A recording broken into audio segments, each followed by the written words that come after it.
Ketika ini dibuka seperti ini, dia jadi tas. Mari kita bangun mulai channel untuk pemasaran itu mulai dari desa.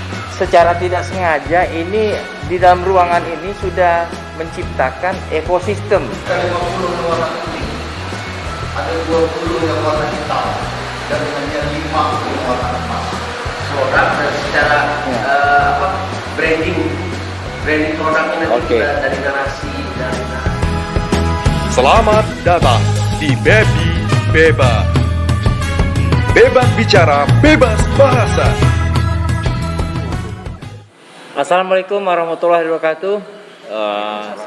Selamat sore, salam sehat, salam kreatif.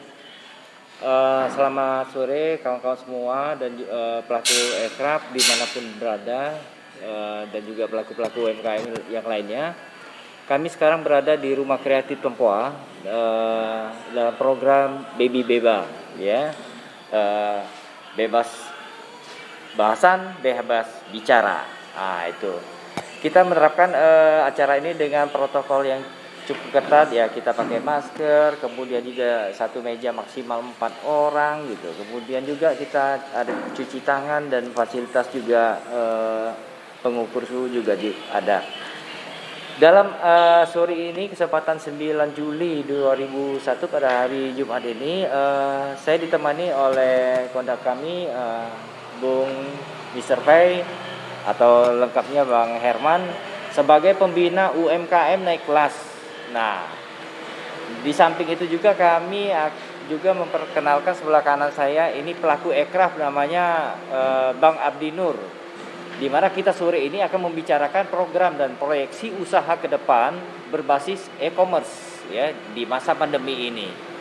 Mungkin untuk menyingkat waktu, sebelum ke Bang Abdi juga ada partisipan kita Mas Untung Wijaya, juga pelaku aircraft dan juga sekaligus berasal dari komunitas aircraft. Nah, Mas Untung ini juga aktivitasnya sama seperti kami di sini, karena di Rumah Kreatif Tempoa ini kita semua berbagai warna, berbagai kalangan, berbagai komunitas, berbagai pelaku sering ngumpul di sini. Oke, untuk mempersingkat waktu, Bang Abdi, silakan mungkin bisa memperkenalkan diri dulu kepada teman-teman kita. Ya, silakan. Baik, Assalamualaikum warahmatullahi wabarakatuh. Waalaikumsalam. Selamat sore, bertemu saya di Rumah Kreatif Tempoa. Nama saya Abdi Nur, tinggal di Kabupaten Muara Jambi. Beberapa tahun yang lalu saya punya ide mengembangkan gulma tumbuhan resam. Jadi gulma tumbuhan resam itu mengganggu petani, tapi ternyata itu bisa jadi berbagai produk, salah satunya gelang seperti ini. Gelang dan cincin. Secara tidak langsung, masyarakat yang memakai gelang itu ada nilai kesehatannya, ada efek kesehatannya. Nah, orang kepengen tahu ada apa sih kok bisa sehat. Ternyata setelah diteliti, memang ada kandungan antioksidan aktif sehingga bisa melancarkan sirkulasi darah. Nah, pada saat ini saya ada kesempatan menjelaskan produk saya. Itu ide produk saya yang pertama. Yang kedua, saya punya ide produk saya itu dompet, tapi ini bisa jadi tas seperti ini. Nah, ketika ini dibuka seperti ini, dia jadi tas. Dan ini terbuat dari bahan banner bekas seperti ini. Nah, banner bekas. Nah, ini ide saya, kita cinta lingkungan. Cinta lingkungan sehingga kalau plastik dibuang ke alam tidak hancur, disimpan penuh gudang. Nah, tapi bedanya tas belanja ini ada tulisan-tulisan. Misalnya seperti ini, dia menyampaikan pesan, don't be afraid, being different. Jadi contohnya ada pesan-pesan yang dia sampaikan melalui tulisan. Jadi kita tidak takut untuk berbeda. Terima kasih. Sementara itu dulu. Assalamualaikum warahmatullahi wabarakatuh. Oke, waalaikumsalam warahmatullahi wabarakatuh. Kalau Bang Abdi tinggalnya di Muara Jambi? Tepatnya rumah saya itu di Desa Sukamaju, Ah. Kecamatan Mestong, Kabupaten Muara Jambi. Oke. Jadi produknya produk dari yang pertama itu dari resam gitu ya? Yang pertama dari gulma tumbuhan Ya, resam. gulma tumbuhan Ya. resam. Itu dibuat di gelang ya seperti saya pakai ini juga, Ya. cincin, Cincin, topi gitu ya, topi. kemudian hiasan-hiasan yang lain. Oke, mulai tahun berapa ini? Ini Aktif di bidang ini? saya aktif itu dari mulai tahun 2002. 2002. Oke. Sekarang produknya masih terus berjalan, Bang Abdi? Karena ini satu profesi lah, jadi hobi, hobi saya melihat kalau saya berjalan-jalan di sekitar hutan perkebunan, melihat banyak resam, saya pengen memanfaatkan itu. Oke, Karena siap. kan para petani juga repot mengganggu kebunnya. Oke, kita manfaatkan saja gitu kan. Oke, Mr. B, yang dilakukan oleh Bang Abdi Nur ini ketika di UMKM naik kelas ini kira-kira apa yang bisa kita sinkronkan gitu. Nah, menurut pengalaman Bang Pei sendiri gimana nih dengan pola kerja dari Bang Abdi Nur ini supaya produknya ini cepat. Kalau di situ kan cepat naik kelas gitu kan. Oke, Ya. Pak Jeffrey, terima kasih. Sebelumnya saya memperkenalkan diri terlebih dahulu. Nama saya Herman P. Batara, biasa dipanggil dengan Mr. Pai. Saya adalah pembina UMKM naik kelas. Nah, UMKM naik kelas itu bagaimana kita membina pelaku-pelaku UMKM seperti Pak Abdi Nur ini agar usahanya bisa naik kelas. Nah, tentu banyak nanti akan kita lakukan, banyak hal-hal yang nanti akan kita beri masukan terhadap produknya, terhadap usahanya, bisa legalitas, kemasan, packaging, dan digitalisasi seperti tema kita hari ini. Yeah. Nah, kalau berbicara apa tadi yang dilakukan oleh Pak Abdi Nur, saya selaku pembina itu saya selaku pembina UMKM, saya melihat ini sangat punya potensi sekali. Karena apa tadi seperti yang dijelaskan oleh beliau, bahwa produknya itu tadi mengandung ya bahan, artinya bahan Antioksidan aktif. antioksidan aktif. Nah, pertanyaan saya sebelum saya membahas ini juga, apakah antioksidan yang Bapak sampaikan yang dikandung oleh resam tadi itu sudah Bapak teliti atau sudah ada penelitian khusus tentang itu? Ya, jadi baik. Saya tahu membaca dari jurnal-jurnal ilmiah. Jadi mencari tahu apa nih gitu kan, dan saya bukan bidangnya peneliti, tapi saya membaca jurnal dari penelitian. Oke. Nah, gitu. Jadi Tentang resam. Jadi ketika saya baca jurnal-jurnal ini, apa sih kandungannya? Ternyata ada tulisannya di situ. Antioksidan aktif, the tree of oksidan aktif. Jadi tumbuhan yang kira-kira aktif tuh ini gitu. Udah, saya pikir itu ranahnya penelitian. Jadi silahkan aja. Nanti kan banyak negara yang pengen tahu karena memang untuk kesehatan ternyata memang tidak berbahaya dan aman gitu. Seperti itu. Artinya menurut saya Pak Jeffrey, sebuah produk itu ya harus, kalau ingin bersaing ya di pasar itu harus punya nilai tambah. Betul. Artinya kalau produknya betul mengandung antioksidan aktif tadi yang disampaikan oleh Pak Abdi Nur, menurut saya itu sudah salah satu nilai jual. Artinya punya nilai produknya. Nah, dengan punya nilai itu kita akan lebih mudah untuk menjual. Nah, bagaimana nanti Pak Abdi Nur bisa menjelaskan ke konsumen atau ke pemakai produknya.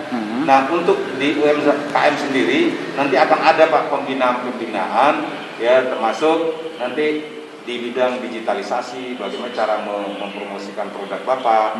Terus kemudian bagaimana ketika produk ini memang Bapak sudah layak ya, udah naik kelas dari mikro ke menengah ya, ke kecil ke menengah. Nah, itu nanti akan ada juga program bagaimana kita bisa menjual ke pasar global atau ekspor. Mungkin seperti itu Om Jeffrey. Oke. Ini ya saya sangat menarik sekali persoalan ini. Begini, Bang Abdi ini tinggalnya agak jauh nih dari kota kita kan. Perjalanan kurang lebih 30 menitan ya kan? Ya kurang lebih Ya, ya. 30 menitan. Tergantung kecepatan lah ya. Nah, iya. Kalau kecepatan cepat ya memang anu. Nah. Nah, untuk mengatasi ruang dan waktu kita ini, kebetulan yang kita bicarakan ini e-commerce dan juga saya ataupun Mr. P juga sering ngomong itu masalah e-commerce berbasis desa. Ada nggak kemungkinan gitu ya kita kembangkan pola ini supaya mengatasi ruang dan waktu ini tadi agar lebih cepat gitu. Ya. Nah, kalau dari pengalaman Mr. P yang selama ini jalan-jalan ke luar negeri, kemudian juga buka ekspor impor gitu, gimana? Oke, ya benar Pak Jupri. Di era sekarang, di era 4.0, di era digitalisasi ini, jarak itu tidak menjadi alasan lagi, jarak itu tidak menjadi halangan lagi, ya. Artinya dimanapun posisi beliau, ya, dimanapun beliau berada, mau 100 kilo dari sini, mau di pelosok desa, asal ada jaringan internet itu sudah dekat. Ya, hitungan detik dia bisa sampai di sini, produknya bisa sampai di sini. Makanya sekarang pemerintah juga lewat Kementerian UMKM dan itu sekarang sedang menggalakkan memang yang namanya e-commerce. Nah, saya memang punya ide bukan hanya sekedar e-commerce, tapi e-commerce yang berbasis desa, e-commerce yang berbasis BUMDes.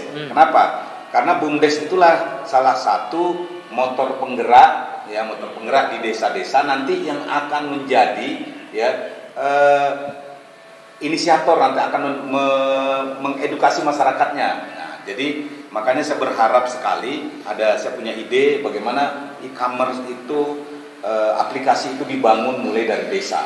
Karena memang yang produk-produk itu banyak terdapat di desa.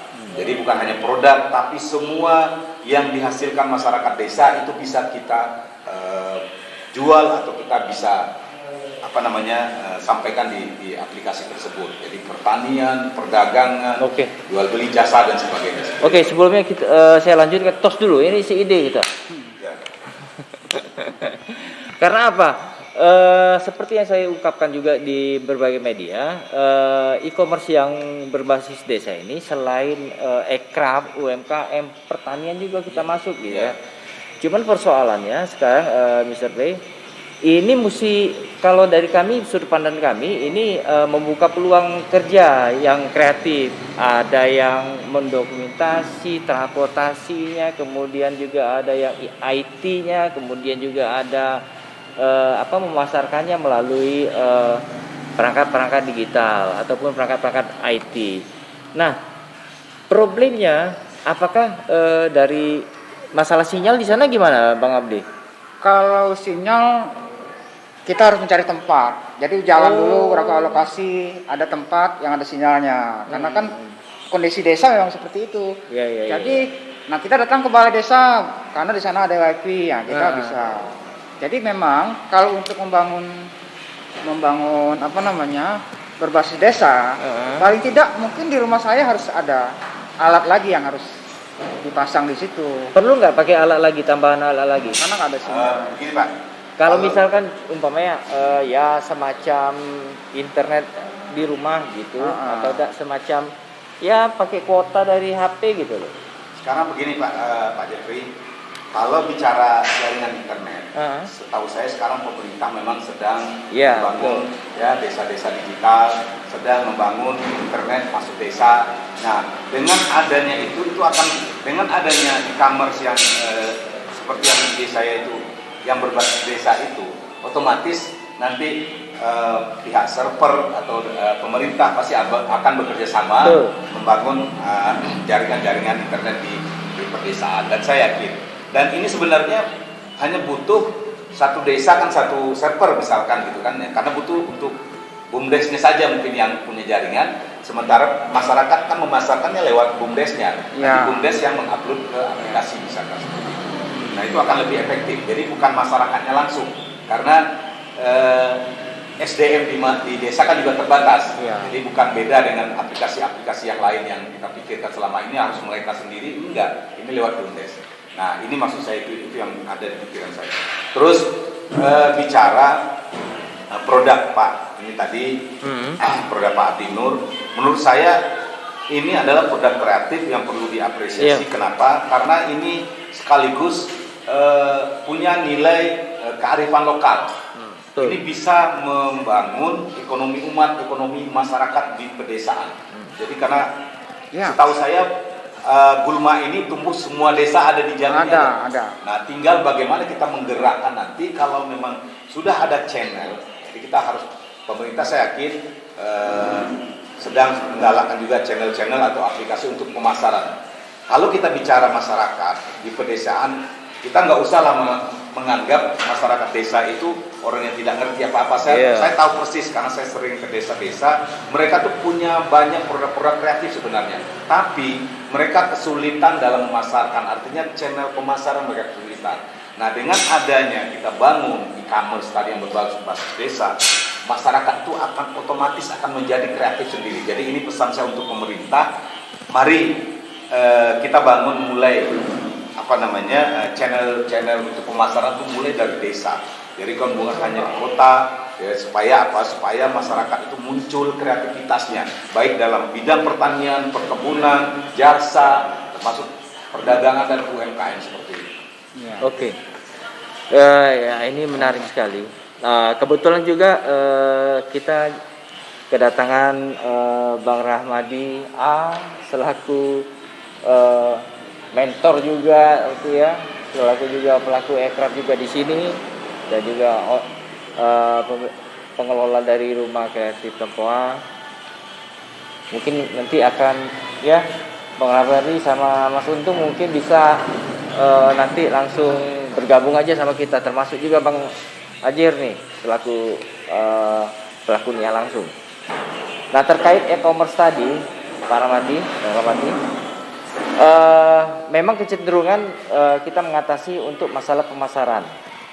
Nah, tetapi di sini ketika kita melakukan suatu pemasaran, bagaimana tentang harga jual nih? Apakah ada kerjasama dengan pihak pengelola sama si pembuat nih, si seller nih tadi? Nah, ini gimana nih teknisnya itu seperti apa gitu? Oke, ya pemirsa dimanapun ada berada, ide ini sengaja sebangun. Kenapa kita mulai? Tadi saya mengatakan ada BUMDes di situ. Kalau kita bicara BUMDes, itu kan bicara aset desa. BUMDes itu kan badan usaha milik desa. Nah, kenapa kita harus e-commerce itu kita bangun yang berdasarkan yang channelnya dari BUMDes. Kenapa?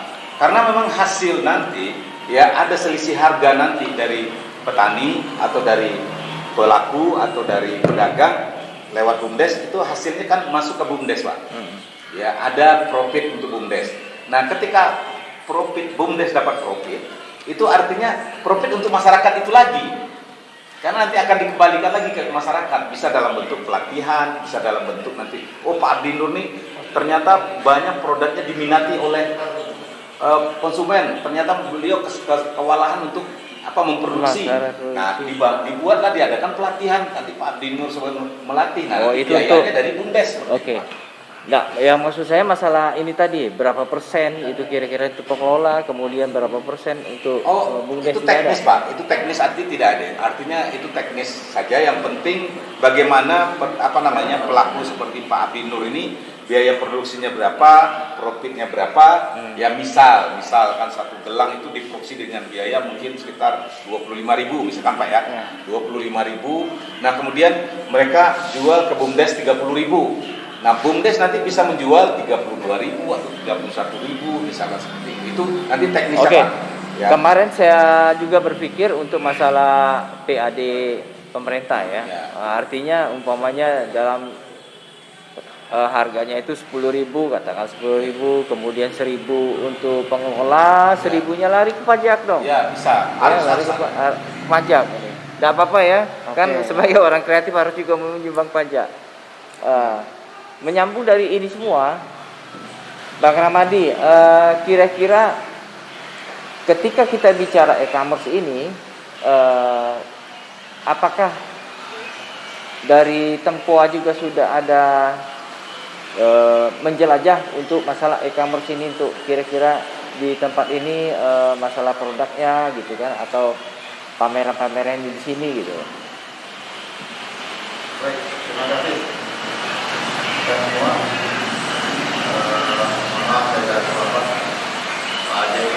Iya. Terbaik. Kamu ada ketemu foto satu itu? Ya, siap. Iya. Saya sama dia. Iya, ya sehat alhamdulillah. Ini luar biasa semangatnya. Ah. Belajar dari dalam ini. Ya. Membuat dari pria ya, bersama masyarakat itu berkarya, selalu bersemangat.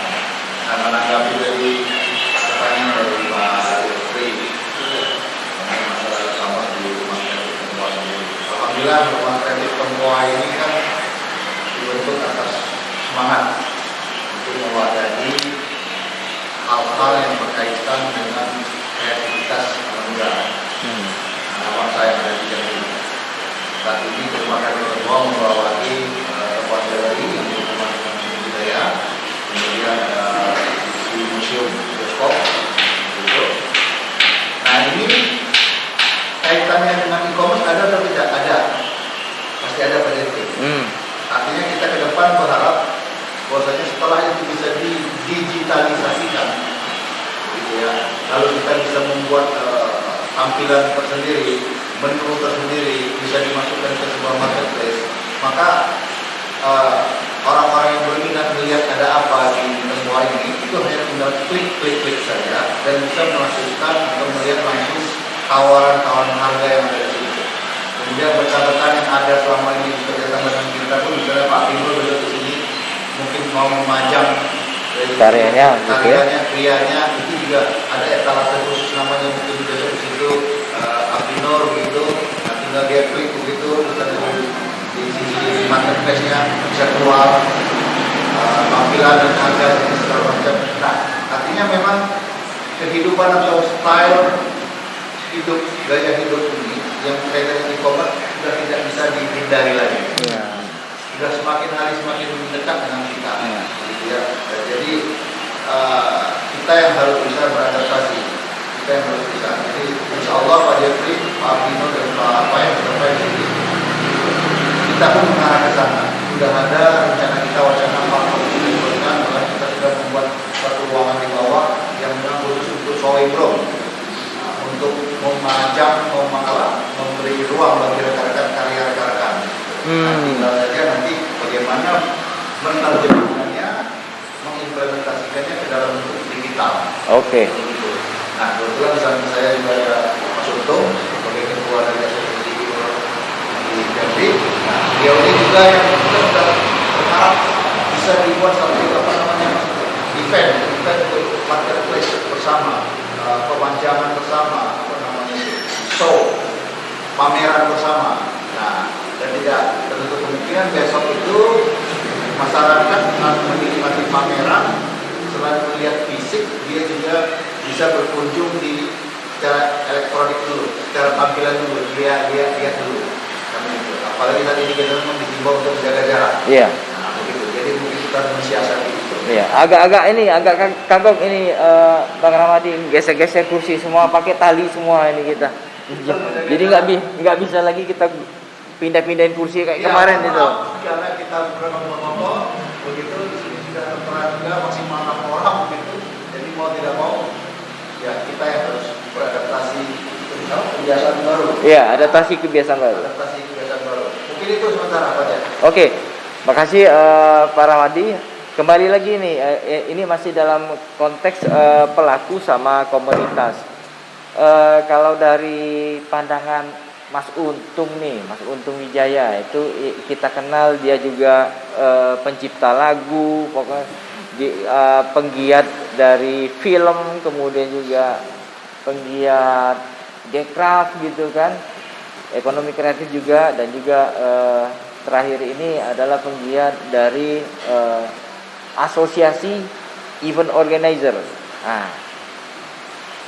posisi yang saya tanyakan, kira-kira ini sangat membuka peluang keberadaan Bang Abdinur ini dengan IO. Bagaimana cara untuk kita kembangkan supaya produk kearifan lokal yang dari kebetulan dari Kabupaten Muara Jambi ini ya posisinya. Artinya secara keseluruhan, Jambi secara keseluruhan, gulma ini, gersam ini ada di mana-mana. Nah, bagaimana kita memviralkannya? Artinya kita harus mendapat rupiah dari gersam ini. Mas Untung. Oke, terima kasih Bang Zaki. Saya pikir berbicara dari digitalisasi, memang sekarang kan memang eranya. Semua mau nggak mau, suka tidak suka, kita harus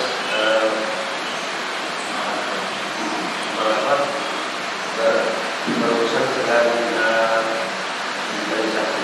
Bersentuhan langsung ya kan? Ya. Dan bagi yang muda-muda mungkin nggak terlalu kaget lah dengan digitalisasi kan. Kami masanya muda juga. Tantangannya buat yang usia STW gitu ya. Tapi gini lah, Bang Yati, saya pikir di era masa pandemi COVID yang apalagi di Indonesia sekarang ini trennya semakin naik. Saya pikir bukan menjadi alasan untuk kita tidak berkreativitas ataupun tidak menggunakan fasilitas yang ada, fasilitas yang ini ya. Nah, saya pikir ini adalah suatu momen yang bagus, di mana orang dengan keterbatasan secara fisik, itu kan secara market tadi kan, secara pasar itu kita dulu definisinya pasar adalah bertemunya tempat bertemu penjual dan pembeli secara fisik ya. Nah sekarang ini kan definisi pasar itu udah berubah. Lebih kita di era digital, di era 4.0 ini transaksi. Walaupun orang tidak berjumpa secara fisik, yang penting ada transaksi. Itulah artinya pasar itu, pasar itu. Nah, artinya apa? Bicara dengan Bang Abdinur ini, produk-produknya potensial untuk dipasarkan melalui itu. Apalagi kalau saya pikir market produk ini bisa ekspor. Ya, pasarnya ini marketnya kayaknya ekspor. Artinya secara finansial potensinya besar. Iya. Apalagi tadi saya dengar ada kandungan antioksidan, kesehatan. Iya, kesehatan. Nah itu kan di negara-negara maju yang secara ekonominya sudah maju, mereka dengan selama ini pola hidupnya yang serba instan, dengan makanan-makanan semua itu tingkat kesehatannya semakin Iya, kesadarannya semakin tinggi ya kan? Dengan empiris pengalaman orang-orang yang hidup di negara maju itu pasti penyakitnya kanker, kebanyakan penelitian. Nah, dari dengan kesadaran itu kan mereka pasti konsen dengan kesehatan dan produk-produk kesehatan itu. Oke. Nah, dan saya pikir produk Mengabi ini untuk digitalisasi di era yang sekarang potensial. Dan kami sebagai pelaku berorganisasi mungkin dalam waktu dekat juga akan berpikir lah. Iya, mengunjungi menciptakan pasar ini yang kata Mr. P tadi itu jarak itu udah pengaruh, jarak secara fisik geografi itu nggak pengaruh lagi ya Mr. P ya. Sekarang kita jarak itu udah inilah dengan adanya era digitalisasi ini. Itu dari saya. Oke, makasih Mas Untung. Kebetulan sekali ini Mr. P dan juga Bang Abdinur secara tidak sengaja ini di dalam ruangan ini sudah menciptakan ekosistem aircraft. Artinya yang tidak hadir di sini adalah petaninya ataupun yang menghasilkan gulmanya tadi. Kemudian ini ada pelakunya. Kemudian ini juga ada mau siapin pasarnya, e-commerce-nya. Lalu juga di sini ada yang memanfaatkannya. Nah, kemudian ada penyambungnya atau etalasenya dari rumah kreatif. Nah, kemudian juga dari pihak kami juga ada yang fasilitasi. Nah, sudah lengkap ini. Setelah itu sudah ke konsumen, artinya kan rupiahnya ini balik lagi ke petaninya, lalu balik lagi ke sini terus gitu. Nah, inilah ekosistem yang ingin kita ciptakan. Jadi di mana ada pelaku, kalau bisa itu di suatu tempat itu langsung kita secara otomatis ciptakan juga ekosistemnya itu. Nah, kembali lagi yang saya perkirakan ini, kita mengejar ketertinggalan kita dengan provinsi yang lain. Dengan kehadiran e-commerce ini juga, itu membantu pendataan kita, membantu pencacahan usaha-usaha di bidang jasa dan pariwisata dan juga ekonomi kreatif. Artinya selama ini belum ada pencatatan secara khusus mengenai pendapatan sumbangan dari subsektor ataupun sektor ekonomi kreatif ini, Bang Ramadi, selama ini. Dan juga ini juga disambut oleh teman-teman kita dari Biro Pusat Statistik. Artinya keberadaan Abang yang juga sebagai pelaku, kalau bisa gitu, segeralah produknya ini dihakikan. Itu yang pertama. Yang kedua, ya coba-coba bermain dengan badan usaha. Jadi jangan sampai ketika kita sudah sampai di level industri, mungkin bisa dijelaskan apakah harus ada legalitas nih? Ya, pasti. Nah, Apalagi kalau kalau kita bicara tadi pasar global ya. iya. Semua legalitas itu harus lengkap ya. Jadi bukan hanya cerita produk saya mengandung antioksidan, itu tidak bisa diceritakan. Ya. Nah, itu harus ada bukti atau sertifikat yang dikatakan oleh pihak yang berwenang, atau dalam hal ini mungkin laboratorium atau BPOM atau lembaga kesehatan.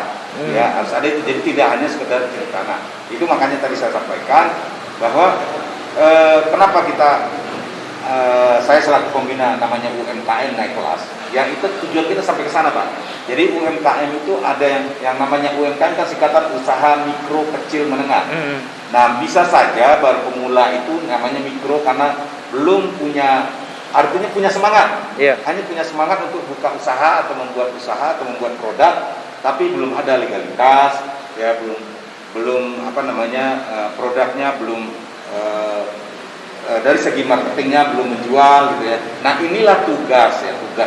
Termasuk kemasan ya. Kemasan ya. Nah, baik itulah tugas kita dari pemerintah ya, dan juga kami dari asosiasi. Nah, saya berharap kepada pemerintah dalam hal ini. Nah, jadi ketika mengadakan ada bantuan atau pelatihan itu perlu Pak ditentukan. Jadi maksud saya makanya di UMKM kelas itu kita ada namanya klaster Pak. Jadi kita sengaja membuat klaster C. Itu klaster adalah pemula-pemula yang baru bisa membuat produk tapi legalitas belum punya. Ya, terus mau BPOM, IRT, terus kalau yang produk makanan halalnya belum ada, apalagi tadi hak ciptanya misalkan belum ada. Nah, itu masuk ke klaster C. Nah, kemudian ada kalau misalkan pemerintah nanti mengadakan pelatihan itu, ya orang-orang itu yang kita tujukan untuk itu gitu loh. Atau misalkan nanti dari kami UMKM kelas juga mengadakan pelatihan tentang legalitas ya. Kita sasar orang itu, jadi tidak semuanya diundang.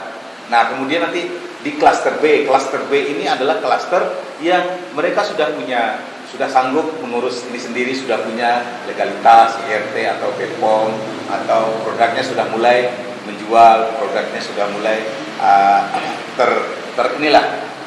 ini dengan bagus, produksinya sudah mulai bagus. Nah, itu masuk ke klaster B. Nah, ada namanya klaster A. Klaster A ini adalah klaster yang sudah di atas, artinya sudah lengkap semua. Namun sudah mungkin tinggal selangkah lagi mungkin digitalisasinya. Nah, ini yang ketika nanti kita mengadakan pelatihan digitalisasi dan pelatihan ekspor. Nah, ini yang klaster A ini yang akan kita ajar. Jadi supaya tidak rancu. Nah, selama ini saya melihat pelatihan-pelatihan itu semua pelaku UMKM diundang. Padahal tadi pelatihannya tentang BPOM, padahal dia sudah punya, artinya kan tidak efektif. Nah, inilah saya berharap itu seperti makanya di UMKM kelas sengaja saya buat klaster seperti itu supaya dari orang-orang seperti ini bisa terbantu, sudah tepat sasaran gitu Pak. Oke, Mr. Pei, terima kasih. Saya minta masukannya juga dari Pak Ramadi. Bagaimana produknya ataupun karya cipta dari Bang Abdi Nur ini supaya lebih cepat memenuhi pasar gitu. Artinya lebih cepat viral, lebih cepat ya mendapat rupiah, mendulang rupiah dari situ. Ini sebelumnya saya mohon maaf, saya kan datangnya dari luar. Kalau di pemerintahan dan masyarakat, jadi saya tidak tahu sebelumnya sudah di pembahasan karena tidak tahu. Belum. Kalau dari kacamata saya, sebetulnya kan produknya Bang Abdi Nur ini unik. Tidak setiap orang bisa membuat. Kemudian yang kedua, tidak setiap tempat punya bahan itu.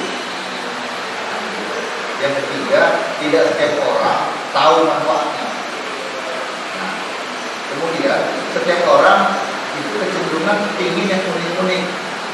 Kecenderungan setiap orang itu ingin sehat. Yang begitu. Nah, saat ini kalau saran saya mungkin sudah dilakukan oleh Pak Abdi, ya, mungkin hanya tambahan atau penguatan dengan siapa. Saat ini adalah eranya berkolaborasi. Betul. Eranya berkolaborasi. Presiden. Jadi artinya walaupun kita punya kekuatan dari sisi produk, mungkin kita lemah dari sisi branding. Mungkin kita lemah dari sisi link. Iya. Nah, ini yang harus kita akui dulu. Kalau kita memang ada kelemahan di sisi itu. Dengan mungkin kita selalu berusaha mencari tahu, terjun di berbagai komunitas, ikut kegiatan. Yang saya tahu Bang Nur orangnya juga termasuk rajin menghadiri hal-hal ini. Tapi mungkin Bang Nur ini belum menemukan partner atau orang yang cocok untuk memenuhi keinginannya begitu ya.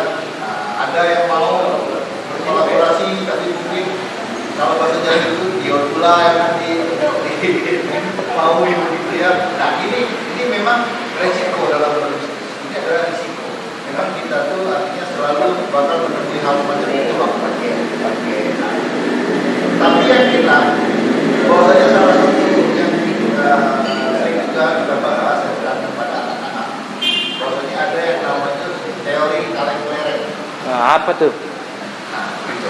Jadi dalam kaleng-kelereng ini Bang ya, itu banyak sekali kelereng di dalam.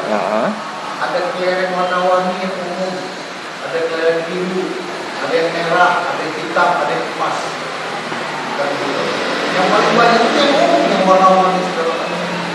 Nah, tapi di dalam itu ada sekitar 100 yang warna merah, ada sekitar 50 yang warna kuning, ada 20 yang warna hitam, dan hanya 5 yang warna emas. Asal Bang Nur ngambil itu kelereng, makanya paling sering ditemui itu adalah yang umum dulu, yang warna-warni. Okay. Tapi semakin sering Bang Nur keluarkan hal-hal negatif dari diri kita, gitu ya, hal yang bermanfaat dari kita itu, Anda akan temui itu sesekali yang warna merah yang 100 tadi. Besok-besok akan semakin muncul ketemu yang warna kuning yang sudah 50 kali, hijau tadi 20, dan insya Allah yang tersisa itu nanti tinggal yang top-topnya saja, yang 10 warna hijau dan yang 5 mungkin warna emas. Nah ini gunanya kita memang selalu berdiskusi ketemu orang, sehingga akhirnya Bang Nur akan menemukan partner-partner yang memang dirasakan cocok, insya Allah. Yang penting sekarang jangan takut. Mohon maaf Bang Nur, banyak di kawan-kawan kita ini takut hilang laba. Nah ini yang paling sering. Mohon maaf, takut hilang laba, artinya marginnya takut hilang, marginnya berkurang. Dia lupa pada saat dia bekerja sendiri, marginnya memang gede, tapi dia hanya mampu jual 100 dalam sebulan. Pada saat kita melakukan selling leverage, daya ungkit, kita punya 100 orang di luar sana yang bergerak, 200-500 orang yang ikut bergerak, maka mungkin margin kita tadi cuma 50.000 atau 20.000, tapi sekarang ada 500 orang. Itu artinya margin kita udah 10, 20, 30 juta dalam sebulan. Nah, kalau sendiri Bang Nur tadi sendiri ngambil marginnya pun 20.000, 30.000, cuma mampu 100, baru cuma 2-3 juta. Ini contoh. Iya, Ini contoh. betul. Gitu. Jadi gunakanlah daya ungkit kita, yaitu leverage yang ada, daya ungkit, tuas, kan begitu. Ibarat kita sekarang ini Bang Nur kan punya mobil tuh, ya kan? Itu kan tidak akan pernah mampu atau sulit sekali waktu mau ganti ban kalau ngangkat begini. Iya. Di bawah 2-3 orang juga agak sulit. Tapi hanya dengan satu dongkrak sendiri kita bisa. Daya Gunakan daya ungkit. Daya Nah, ungkit. itu namanya leverage. Salah satu leverage itu bisa didapatkan pada saat kita berkolaborasi atau berkomunitas. Nah mungkin itu sekedar saran dari saya. Makanya yang pertama, jangan pernah takut untuk bertukar pikiran dengan orang. Yang kedua, isikan sedikit margin Anda untuk orang lain. Satu, kita sedekahnya sudah dapat. Yang kedua, kita memberi manfaat ke orang lain. Yang ketiga, tanpa merasa itu jaringan kita semakin luas. Insya Allah ini kalau bisa ke depan kita kerjasama. Ini ada orang-orang hebat, Mr. Pai ini ya, coach kita dan mentor kita, senior saya juga, beliau di jaringannya udah kemana-mana. Sayang kalau tidak dimanfaatkan. Iya, betul. Manfaatkan aja sampai kering. Luar mereka, biasa. beliau memang sibuk begitu. Iya, makasih Pak Ramadi. Mungkin Mas Untung 2 menit ada kira-kira bisa ditambahkan untuk supaya menjadi bekal pulangnya Bang Abdi nih. Apa kira-kira? Apa ya? Saya sempat ketemu di Solo Bang Abdi waktu di acara Astor. Iya. Saya pernah dikasih juga kalau mungkin Bang Abdi lupa. Yang jelas kan ini apa tuh kalau posisinya ini pelaku kreasi Mas Untung Wijaya dan kawan-kawan itu adalah pengelola kekayaan intelektual. Itu pas itu. Jadi ketika saya kemarin sempat dikasih sama beliau ini, saya sempat pakai ini Bang. Gelang ya? Iya gelang. Oke. Sambil kan. Jadi memang yang kata Bang Ramadi itu unik. Jadi bagaimana sekarang tinggal kita mengemasnya saja. Ya. Secara produk itu barangnya sudah unik. Nilai estetika seni gitu ya menurut dia. Nah, terus ada juga dari kesehatannya gitu kan. Dan pangsanya juga saya pikir pangsa potensial, pangsa. Oke. Berarti ada harapan potensial ya. Sampai eksportir kan. Tadi yang kata Bang Ramadi siap, sampai ini siap dimanfaatkan gitu ya. Oke. Sampai kering gitu kan. Jadi kalau kita dari posisi event organizer itu bagaimana memberi nilai lebih tadi itu Bang. Ya. Pemasaran produk dan secara branding produknya nanti kita dari narasi pengembangan latar belakang pembuatan ini gitu ya. Ya. Produknya desain produk terus pemasaran melalui narasi itu nanti yang mungkin bisa mengarah ke UMKM naik kelas tadi ya. Mungkin di situ Bang. Oke, nah makasih Mas Untung. Terakhir, Mr. P, apa kata kuncinya untuk Bang Ramadi ini? Pak Abdi Nur ya. Pak Abdi Nur, sorry. Closing statement dari saya ingin menyampaikan ya atau mungkin Pak Abdi Nur mungkin juga karena sudah lama berusaha ya, saya paham. Tapi saya ingin menyampaikan bahwa sebelum kita memasarkan sebuah produk, kenali dulu produk kita. Sebelum kita memperkenalkan produk kita ke calon konsumen, kenali dulu produk kita. Kemudian setelah kenal produk kita harus tahu nilai jual atau nilai tambah dari produk kita itu di mana. Setelah tahu, baru buat narasi. Buat narasi untuk menyampaikan ke pelanggan kita, ya narasi yang simple dan mudah dicerna oleh pelanggan. Ya, setelah narasi itu, Bapak nanti bagaimana juga bisa menentukan channel atau segmen pasarnya. Nah, siapa sih yang memakai gelang saya cocoknya untuk siapa? Ya, nah itu bisa di segmen customer ini sudah tahu. Kemudian setelah itu bagaimana membangun kemitraan atau kemitraan dengan pelanggan. Ya, jadi mitra itu ada 2, mitra internal dan eksternal. Nah, mitra internal kita bagaimana Bapak nanti membangun SDM di bawah yang internal Bapak supaya produk Bapak ini terjamin terus mutunya, kualitasnya. Nah kemudian apa yang disampaikan Pak Ramadi tadi itu mitra internal. Bapak harus cerdas juga membangun mitra internal Bapak supaya tadi Bapak tidak sibuk sendirian, ya, bangun kolaborasi dan sinergi dengan sebanyak-banyak jaringan orang. lah. Ya, nah itu. Nah setelah itu jalan, Bapak nanti akan terus membangun produk Bapak bagaimana di komunitas-komunitas, bahwa masuki komunitas-komunitas. Nah, nanti komunitas itulah nanti juga yang akan ikut berperan serta membantu produk Bapak, bahkan bisa sampai nanti ke mancanegara. Oke. Ini itu dari saya, Pak. Ya, makasih. Mungkin ini karena keterbatasan waktu kita akhiri aja. Terima kasih Mas Untung, terima kasih Bang Ramadi, Mr. P, dan juga Bang Abdi Nur. Ya. Terima kasih banyak atas obrolan kita sore ini dengan tema program dan proyeksi usaha ke depan berbasis e-commerce di masa pandemi. Semoga kita diberikan keleluasaan dan juga kelapangan dan juga kesabaran yang besar untuk dalam menghadapi di masa pandemi ini. Dan juga Mas Untung dan juga Bang Ramadi, pakai masker, harga mati, salam sehat, salam kreatif. Wassalamualaikum warahmatullahi wabarakatuh. Kita ketemu di kesempatan yang akan datang.